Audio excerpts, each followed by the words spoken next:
मुश्किलों से कह दो मेरा खुदा बड़ा है, मेरा खुदा बड़ा है, मेरा खुदा बड़ा है।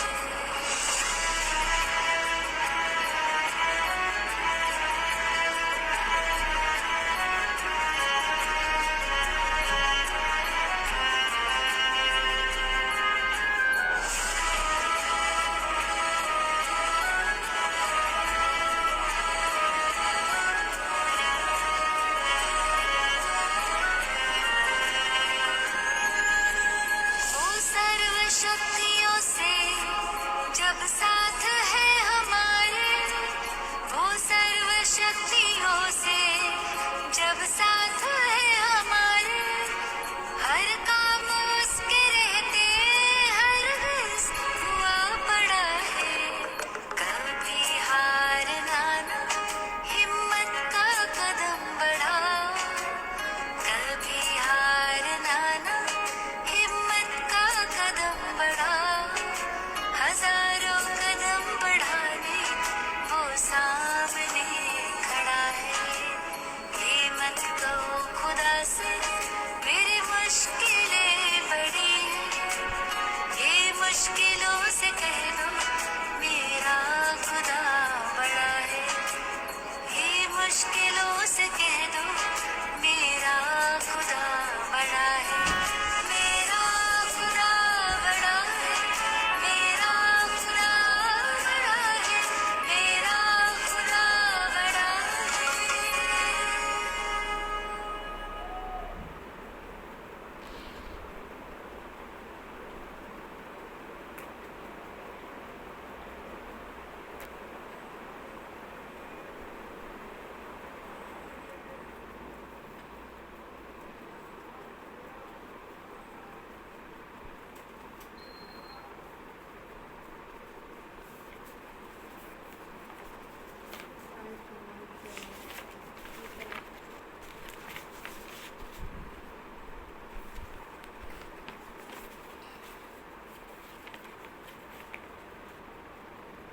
ओम शांति। बाबा ने कहा, मीठे बच्चे, ज्ञान को बुद्धि में धारण कर आपस में मिलकर क्लास चलाओ।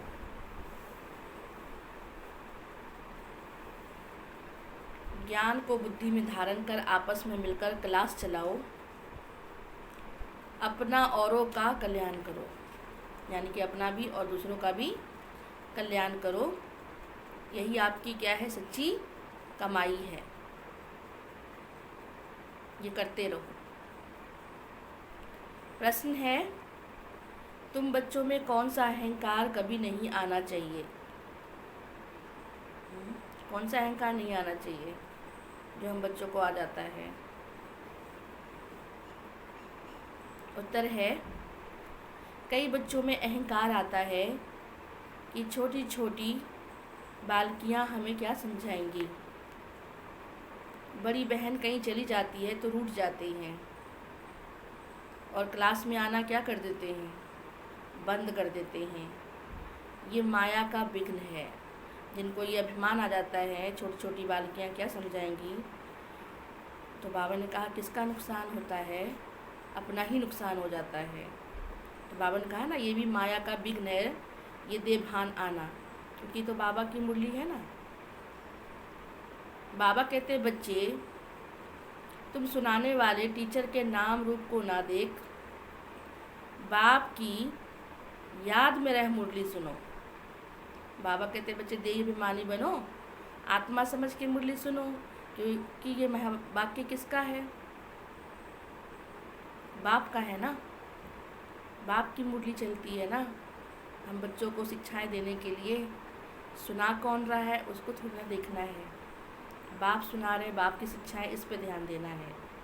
तो कई बच्चों को क्या आ जाता है, देहाभिमान। तो बाबा ने कहा अहंकार में मत आओ।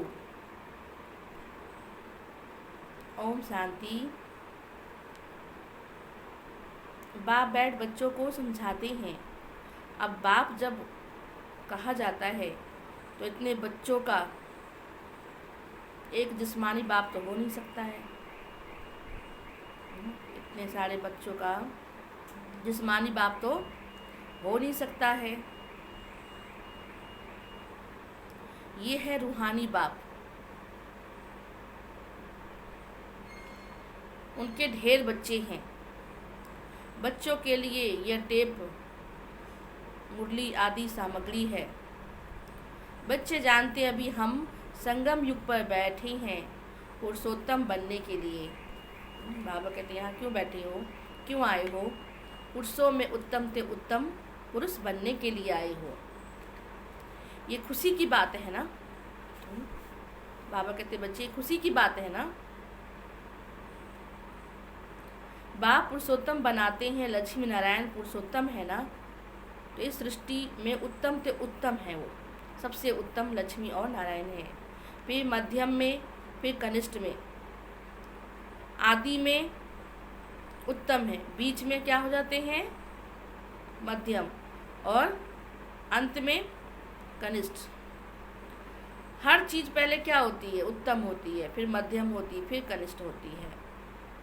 3 अवस्था से गुजरती है ना, हर चीज़ 3 अवस्था से गुजरती है। तो कनिष्ठ में प्राणी बनती है। दुनिया का भी ऐसे है। तो जिन जिन बातों पर मनुष्य को संशय आता है उस पर तुमको समझाना है।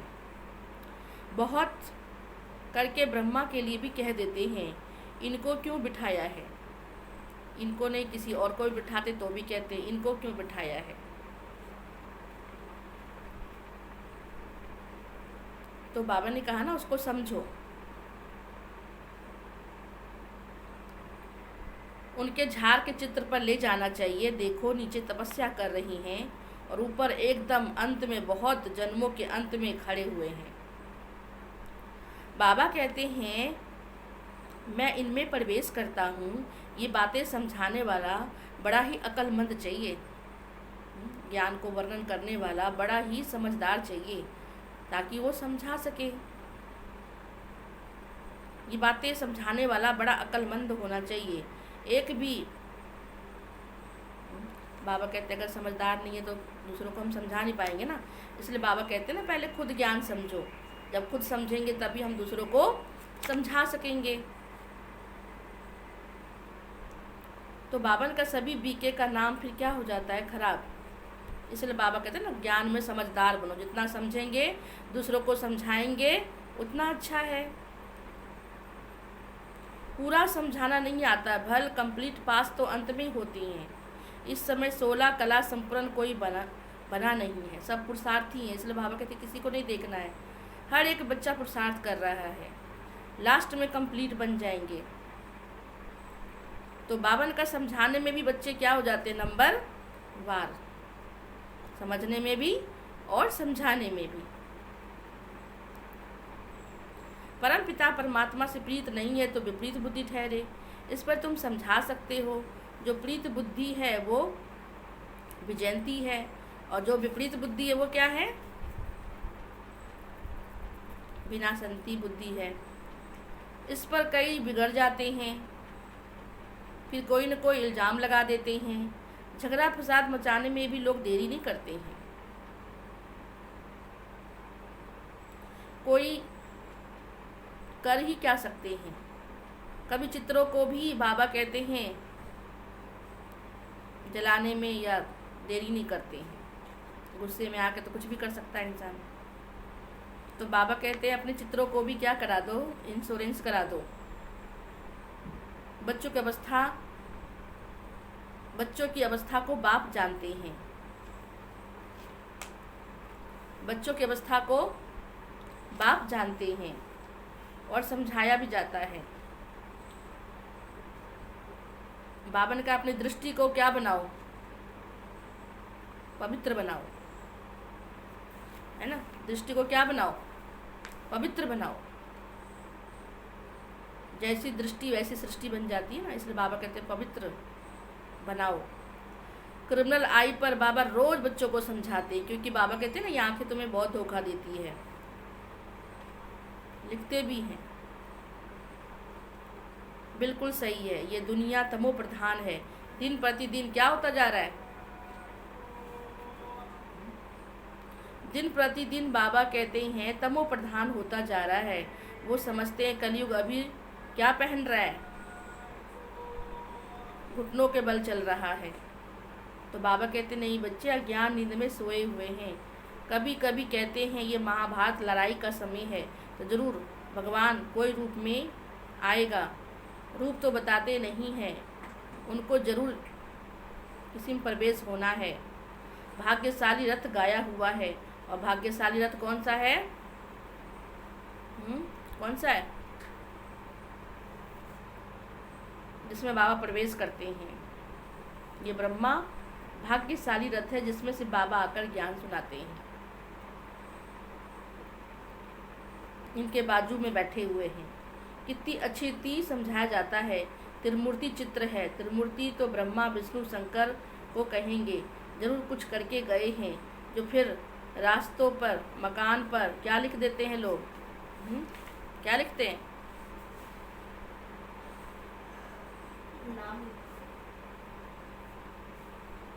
तो बाबा कहते हैं त्रिमूर्ति मार्ग भी नाम रख देते हैं ना लोग।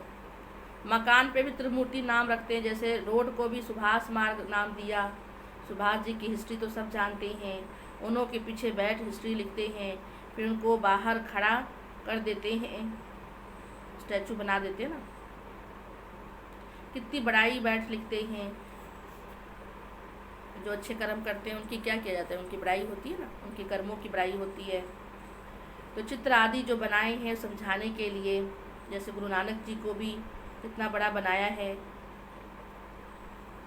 तो बाबा कहते हैं ना, जो आए हैं सिर्फ बाबा का। बाबा भी देखो पहले मैसेंजर पैगंबरों को भेजते हैं, उसके बाद खुद आते हैं बच्चों को ज्ञान देने के लिए। इन आंखों से जो कुछ देखते हो बाबा कहते हो क्या होने वाला है? भस्म हो जाना। बाकी आत्मा तो यहाँ रह ना सके, जरूर घर चली जाती है। ऐसी ऐसी बातें कोई सबकी बुद्धि में बैठती थोड़ी है। अगर धारणा होती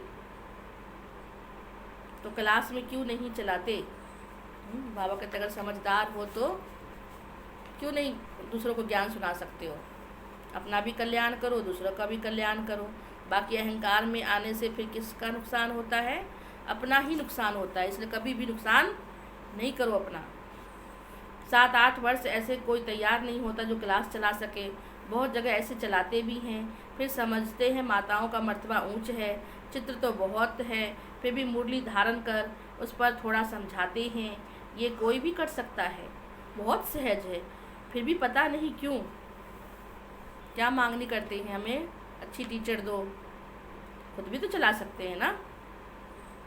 ब्राह्मणी कहीं चली जाती है तो फिर क्या करते हैं? रूठ जाते हैं, क्लास में नहीं आते हैं, आपस में खिट पिट हो जाती है। मुरली तो कोई भी बैठ सुना सकते हैं, कहेंगे फुर्सत नहीं है। फिर क्या बहाना लगाएंगे, हमें फुर्सत नहीं है। ये तो अपना ही अकल्याण करना हुआ ना। ये तो अपना ही। बाबा कहते हैं अगर फुर्सत नहीं है तो किसका नुकसान हुआ? अपना ना। तो अपना भी कल्याण करना है, दूसरों का भी कल्याण करना है। बहुत भारी कमाई है, इसमें नुकसान नहीं करना है। सच्ची कमाई खुद भी करनी है, औरों को भी करानी है। जो मनुष्य को हीरे जैसा जीवन बन जाए। स्वर्ग में सब जाएंगे ना, वहाँ सदैव सुखी रहते हो। ऐसे नहीं प्रजा की आयु कम होती है। जो राजा की आयु होगी वो प्रजा की भी आयु होगी, है ना। ऐसे नहीं कि प्रजा की आयु कम होती, नहीं, प्रजा की आयु भी बड़ी होती है। वह अमर लोक है। बाकी पद कम जास्ती तो देखो होता रहता है, मर्तबा में ऊपर नीचे तो होते रहते हैं ना। कोई टॉपिक पर भी क्लास कराना चाहिए। ऐसे क्यों कहते हैं? अच्छी ब्राह्मणी चाहिए, आपस में मिलकर क्लास चला सकते हो। इसमें रड़ियाँ मारने की क्या जरूरत है? कोई बहुत अहंकार में आ जाते हैं कि हमें छोटे छोटी बालिकियाँ क्या समझाएंगी। माया का विघ्न है ये भी। ये सोचना भी क्या है? माया का विघ्न है। बुद्धि में फिर बैठता ही नहीं है। ज्ञान तो बाबा का है या बहन का है? बाबा का ज्ञान है ना, फिर अहंकार क्यों आता है? तो ये अपना ही नुकसान करते हैं। बाबा रोज़ बच्चों को समझाते हैं, सिर्फ बाबा तो टॉपिक पर नहीं समझाएंगे ना, बच्चों का काम है ना ज्ञान को समझकर दूसरों को समझाना। वो तो सागर है, उछल मारते रहेंगे। कभी बच्चों को समझाते हैं, कभी बाहर वालों को भी समझाते हैं। मुरली तो सबको मिलती है। अक्षर नहीं जानते तो सीखना चाहिए ना, कहीं अक्षर नहीं पता होता है तो पूछना चाहिए। अपनी उन्नति के लिए हमें क्या करना पड़ेगा? पुरुषार्थ।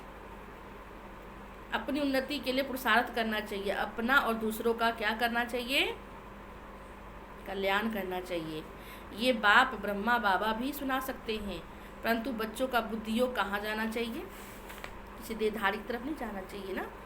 तो ब्रह्मा बाबा भी कहते थे सिर्फ बाबा का ज्ञान है, वो कभी नहीं कहते कि मेरा ज्ञान है। और बाबा भी यही कहते हैं कि किसका ज्ञान है। तो बुद्धि कहाँ जानी चाहिए? एक बाप की तरफ। एक बाप, दूसरा न कोई। तो सिर्फ बाबा को याद करना है। सिर्फ बाबा परमधाम से आए, मुरली सुना रही हैं। ये ब्रह्मा तो परमधाम से नहीं आते ना। समझो सिर्फ बाबा इस तन में आकर मुरली सुना रही हैं, तो बुद्धि योग कहाँ जाना चाहिए?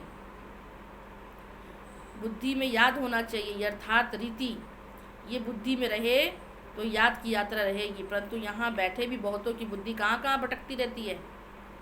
बैठे यहाँ है और बुद्धि कहीं और है। जैसे कल बाबा ने बोला था कि बैठे तो यहाँ है लेकिन बुद्धि कहीं और भटकती रहती है, कहीं ना कहीं बुद्धि चली जाती है। यहाँ तुम यात्रा पे हो, अच्छी रीति रह सकते हो, नहीं तो गांव याद आएगा, घर बार याद आएगा। बुद्धि में याद रहता है ना। सिर्फ बाबा हमको बैठ पढ़ाते हैं, हम सिर्फ बाबा की याद में मुरली सुनते हैं। बहुतों को कहाँ न कहाँ बुद्धि चला जाता है। ऐसे बहुतों का बुद्धि योग चला जाता है। यहाँ तुम अच्छी रीति यात्रा पे रह सकते हो। समझो सिर्फ बाबा परमधाम से आए हैं। बाहर तो फिर ध्यान रहता है ना। जैसे हम माउंट आबू जाते हैं 2-3 दिन के लिए, तो वहाँ पर सिर्फ प्रसाद के अलावा कोई दूसरा काम तो होता नहीं है। बाकी घरों में रहते हैं, गांव शहर में रहते हैं, तो कोई ना कोई फिर याद आता रहता है, कोई ना कोई ख्याल चलता रहता है बुद्धि में। तो वहाँ पे तो कोई ऐसा कुछ है नहीं, बस ज्ञान योगी करना है। कोई समझते हैं सिर्फ बाबा की मुरली इन कानों से सुन रहे हैं, फिर सुनाने वाला का नाम रूप याद ना रहे। ये ज्ञान सारा अंदर का है, सारा खेल अंदर का है। जितना घोटेंगे उतना नशा चढ़ेगा। अंदर में ख्याल रहे सिर्फ बाबा की मुरली हम सुनते हैं, ऐसे नहीं फलानी बहन सुना रही है, सिर्फ बाबा की मुरली सुन रही हैं। ये भी याद रहने की युक्ति है कि बाबा की याद अपनी बुद्धि में रहे। ऐसे नहीं कि जितना समय हम मुरली सुनते याद में है, नहीं। बाबा कहते बहुतों की बुद्धि कहीं न कहीं तो बाहर चली ही जाती है। कोई खेती बाड़ी की तरफ, कोई बिजनेस की तरफ, कोई घर की तरफ बुद्धि जो है भटकती रहती है। सिर्फ बाबा को याद करने में कोई तकलीफ़ है तुम्हें? बाबा क्या कहते हैं, तुम्हें मेरी याद करने में तकलीफ़ होती है? जिसको याद करने से हमारी इतनी कमाई होती है, क्या उसकी याद में रहने में तकलीफ़ होती है? परंतु माया याद करने नहीं देती है। सारा समय सिर्फ बाबा की याद में नहीं रह सकते, और ख्याल में आ जाता है, और ख्याल आ जाता है। नंबरवार पुरुषार्थ अनुसार है ना। जो बहुत नज़दीक वाले होंगे उनकी बुद्धि में अच्छी रीति बैठेगा। जो जितना ज्ञान की गहराई में जाएगा, जो जितना समीप होगा वो समान बनेगा ना। इसलिए बावन का जो नज़दीक वाले होंगे उनकी बुद्धि में अच्छी रीति बैठेगा। सब थोड़े ही 8 की माला में आ जाएंगे, अष्टरत्नों की माला में। बाबा कहते हैं सब थोड़े ही 8 की माला में आ सकेंगे। ज्ञान, योग, दैवी गुण, ये सब अपने में देखना है कि नहीं है। अपने आप को देखना है कि मेरे में कौन कौन से गुण हैं, कौन कौन से नहीं हैं। हमारे में कोई अवगुण तो नहीं है। माया के वश कोई विकर्म तो नहीं करते हो। जो माया आती है हमारे अंदर तो हमसे क्या कराती है? विकर्म करा देती है। कोई तो बहुत ही क्या बन जाते हैं। अपने आप को चेक करना है कि कौन कौन से मुख्य अवगुण है जो मुझे परेशान करता है, पुरुषार्थ में पीछे रखता है। तो लालच भी बहुत बड़ा अवगुण है। ये लालच का भी भूत होता है तो माया की प्रवेशता हो जाती है। अब लालच भी किन किन चीज़ों का होता है, किसी का खाने का होता है, किसी को पहनने का होता है। जैसे खाने के लिए बाबा ने कहा, भूख भूख करते रहते हैं, खाऊं खाऊं, फिर क्या कहते हैं, पेट में बलाऊं। कोई को खाने की बहुत आसक्ति होती है, सारा दिन बुद्धि में क्या चलता रहता है, सिर्फ खाने की बातें चलती रहती है। खाना भी कायदे अनुसार होना चाहिए ना। देवता बनने जा रहे हो तो बाबा कहते खाना भी कायदे अनुसार होना चाहिए। ढेर बच्चे हैं, अब बहुत बच्चे बनने वाले हैं, कितने ब्राह्मण ब्राह्मणियाँ बनेंगे। बच्चों को भी कहता हूँ तुम ब्राह्मण बन बैठो। माताओं को आगे रखा जाता है, क्योंकि क्या कहते शिव शक्ति भारत माताओं की जय करती है ना। बाबा कहते अपने को आत्मा समझो और बाप को याद करो, सुदर्शन चक्र फिराते रहो। पहला तो अपने को आत्मा समझना है और दूसरा सुदर्शन चक्र फिराना है। शुरू से लेकर अंत तक का चक्र बुद्धि में चलाना है, नहीं तो प्रदर्शन चलता रहता है, व्यर्थ की चिंतन चलता रहता है। इसलिए बाबा कहते हैं क्या चलाओ, सुदर्शन चक्र। सुदर्शन चक्रधारी तुम ब्राह्मण हो, ये बातें नया कोई आए तो समझ ना सके। जब तक वो 7 दिन का कोर्स नहीं करता है तब तक इसका मतलब वो समझ नहीं सकेंगे। तुम हो सर्वोत्तम ब्रह्मा मुख वंशावली ब्राह्मण कुलभूषण सुदर्शन चक्रधारी। तो बाबा ने कहा कोई नया सुने तो कहेंगे सुदर्शन चक्रधारी तो कौन थे, विष्णु जी थे। लेकिन बाबा कहते इस अलंकार का मतलब किसी को नहीं मालूम, तो इसका रहस्य समझना है और उस गुणों को अपने जीवन में धारण करना है। तो इन सब को कहते रहते हैं, मानेंगे नहीं। इसीलिए नए नए को बाबा कहते पहले समझो फिर क्लास में आ सकते हो। तभी बाबा हमें 7 दिन का कोर्स कराते हैं, अलग से बिठाते हैं, फिर ज्ञान की एक बात समझाते हैं। तब जब बैठेंगे तो समझ में आएगा, नहीं तो बाबा कहते हैं क्लास में डायरेक्ट नहीं आ सकते। और सत्संगों में ऐसा नहीं होता है, वहाँ तो ढेर के ढेर लोग जाते हैं, पर यहाँ पे बाबा कहते नहीं, पहले समझो। आज तक तो जो सुनते आ रहे थे, लेकिन अब हमें जीवन में परिवर्तन लाना है ना, सिर्फ सुनना नहीं है, जीवन में उसे धारण भी करना है। ये ईश्वरीय ज्ञान बुद्धि में नहीं बैठता है तो फिर क्या करते हो, बिगड़ पड़ते हैं। जिनको ज्ञान समझ में नहीं आती है फिर क्या करते हैं, वो देहाभिमान बस उल्टा सुल्टा काम करते हैं। तो बाबा ने कहा बिगड़ पड़ते, चित्रों की संभाल रखनी पड़ती है। जो ज्ञान सुनाने वाला चित्र है नहीं समझ में आता तो गुस्से में आकर कई बार वो क्या करते हैं, जब गुस्सा आता तो चित्रों को भी कई फाड़ देते हैं। तो बाबा कहते हैं बच्चे तुम चित्रों का भी क्या करा लो, इंश्योरेंस करा लो।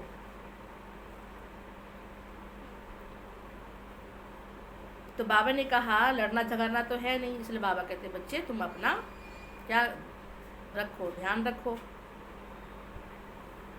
ये बाप दैवी राजधानी स्थापन करते हैं, इसमें हिंसा की कोई बात नहीं है। तुम ना काम कटारी की ना स्थूल हिंसा कर सकते हो। गाते भी है मूत पलिती कपर धो। बाबा कहते तुम्हारी आत्मा कैसे मैली हो गई है, मैं आकर तुम्हारी क्या करता हूँ, सफाई करता हूँ। कौन से साबुन से, लक्ष्य सोप से। जीवन में परिवर्तन लाना है।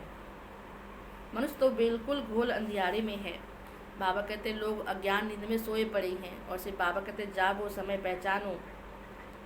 बाबा आकर घोर अंधियारे से निकाल घोर सोचने में यानी कि उजाले में ले जाते हैं। फिर कोई कोई बाबा कहकर फिर मुंह मोड़ लेते हैं, बाबा बाबा कहकर अपना कर फिर छोड़ देते हैं। पढ़ाई छोड़ देते हैं तो किसका नुकसान हुआ, अपना ही नुकसान करते हो ना। भगवान विश्व का मालिक बनाने के लिए पढ़ाते हैं, ऐसी पढ़ाई को छोड़ दे तो उसे क्या कहा जाएगा। किसी के आगे ज्ञान रत्न इतना पढ़ा हो और ना ले तो उसे क्या कहेंगे। सब कुछ होते हुए भी नहीं लेता है तो उसको हम क्या कहते हैं, कहते देखो ये मूर्ख है। कितना ज़बरदस्त खजाना मिलता है, ऐसे बाप को थोड़ी कभी छोड़ना चाहिए।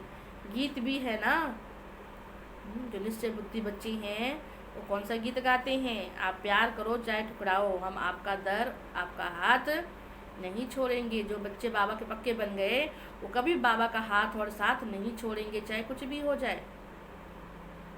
बाप आए हैं बेहद की बादशाही देने, तो छोड़ने की क्या बात है। पहले अपना हक तो ले लो बाप से। हाँ, लक्षण अच्छे होने चाहिए। लक्षण अच्छे होंगे तभी तो बाबा से ले सकेंगे ना। और धारणा भी अच्छी करनी है। तो बाबा कहते हैं देखो दुनिया में भी लोग क्या होता है, कोई बुरा काम करते तो उसका रिपोर्ट होता है। कहते हैं ना हमको बहुत तंग करते हैं। आजकल तो बहुत ही ख़राब माहौल है, बड़ी संभाल रखनी पड़ती है, भाइयों को बहनों की संभाल रखनी होती है। हम आत्माओं को कोई हालत में बाप से वर्षा जरूर लेना है। बाप को छोड़ने से वर्षा क्या हो जाएगा, खलास। जो बाबा हमें देने आए हैं हमारा हक, तो क्या हो जाएगा, नहीं लेंगे तो अपना नुकसान कर लेंगे। निश्चय बुद्धि, तभी बाबा कहते हैं निश्चय बुद्धि बनो। निश्चय बुद्धि विजयंती और संशय बुद्धि विनाशंती। फिर पद कम हो जाएगा तुम्हारा। ज्ञान एक ही है, ज्ञान सागर बाप दे सकते हैं, बाकी सब तो आज तक हम क्या करते आ रहे थे। कितना हमने भक्ति की, पूजा पाठ किया, कहाँ कहाँ नहीं ढूंढा। अब भक्ति का फल हमें सिर्फ बाबा ज्ञान देने आए हैं। तो अभिज्ञानी तू आत्मा बनना है। बाबा कहते सबके शास्त्र, सबके पास शास्त्रों का भक्ति का ज्ञान है ना। सच्चा ज्ञान किसको कहा जाता है ये मनुष्य नहीं जानते। अब से बाबा आकर हम बच्चों को सब शास्त्रों का सार समझाते हैं। सुनते आए, पढ़ते आए, लेकिन जीवन में धारण नहीं किया ना। तो अब धारण करने का समय है, उस ज्ञान को धारण करने का समय है। अभी नहीं करेंगे तो कब करेंगे, इसलिए बाबा कहते हैं अभी करना है। अच्छा, मीठे मीठे सिकिलधे बच्चों प्रति मात पिता बाप दादा का याद प्यार और गुड मॉर्निंग। रूहानी बाप की रूहानी बच्चों को नमस्ते। रूहानी बच्चों की रूहानी बाप को नमस्ते नमस्ते नमस्ते। धारणा के लिए मुख्य सार। फर्स्ट पॉइंट है ध्यान रखना है। मुरली सुनते समय बुद्धि योग बाहर भटकता तो नहीं है। आज चेक करना है हमें कौन कौन सा अवगुण है। तो ये भी तो एक अवगुण है कि हम यहाँ बैठे हुए हैं और बुद्धि हमारी कहीं और भटक रही है, तो ये भी तो सही नहीं है ना। तो इसीलिए ध्यान रखना है मुरली सुनते समय बुद्धि योग बाहर भटकता तो नहीं है। सदा स्मृति में रहे हम सिर्फ बाबा के महावाक्य सुन रहे हैं। ये भी याद की यात्रा है।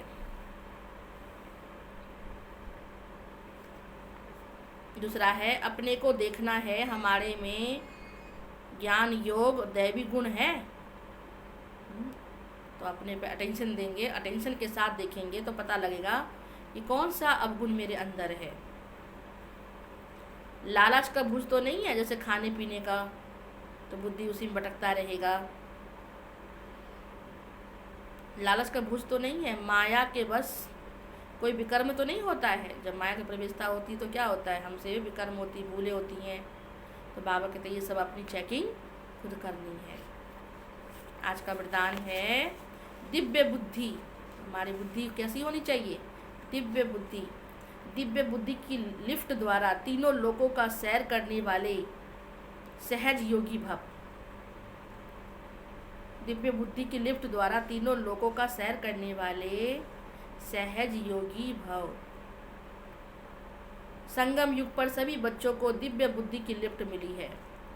बाप आते ही हमें कौन सा वरदान देते हैं, दिव्य बुद्धि का वरदान है ना, जिससे हम सैर कर सकते हैं, मन बुद्धि के द्वारा कहीं भी जा सकते हैं।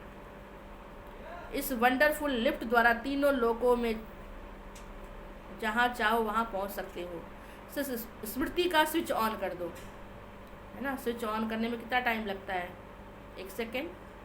तो स्मृति का, याद का स्विच ऑन करो, सेकेंड में पहुंच जाएंगे। और जितना समय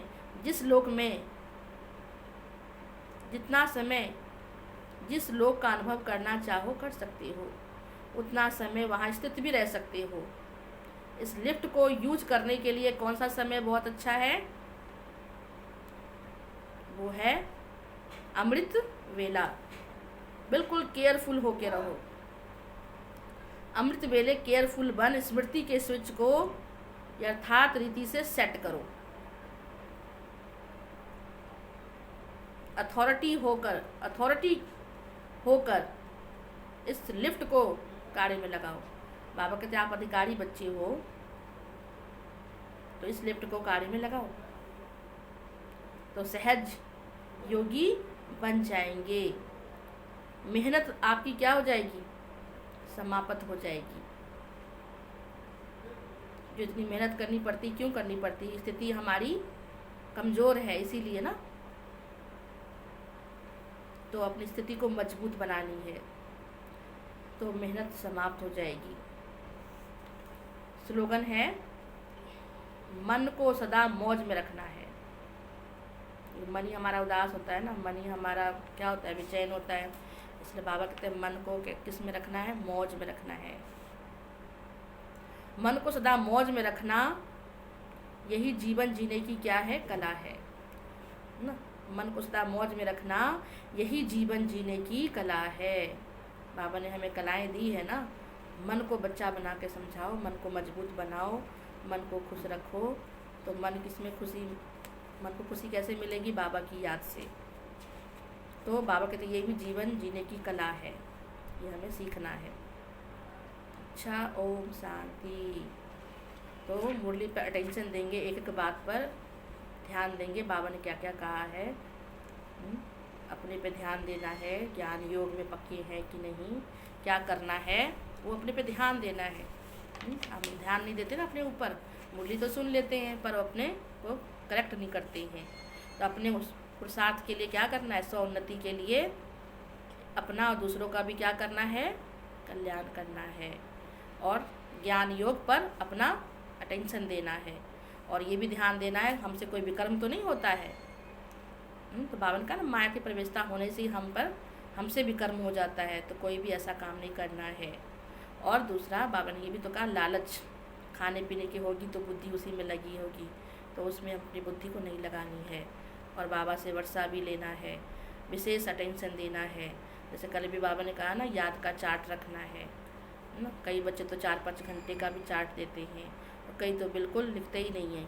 क्यों नहीं लिखते हैं? क्योंकि पुरुषार्थ नहीं करते, तो लिखेंगे क्या, है ना। तो आज बाबा ने हम बच्चों को क्या दिया है? कौन सी लिफ्ट दी है?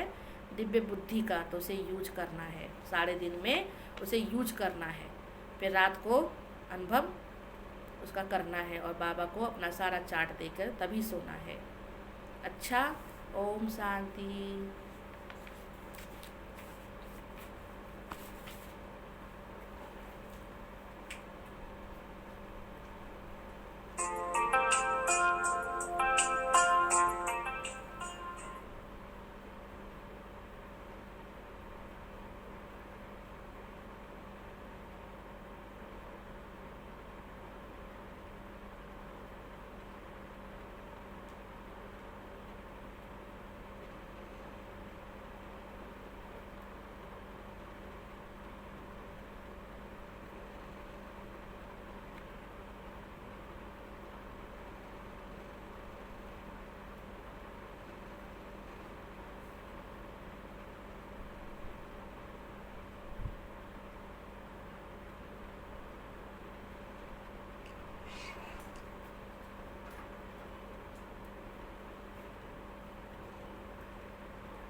शांति से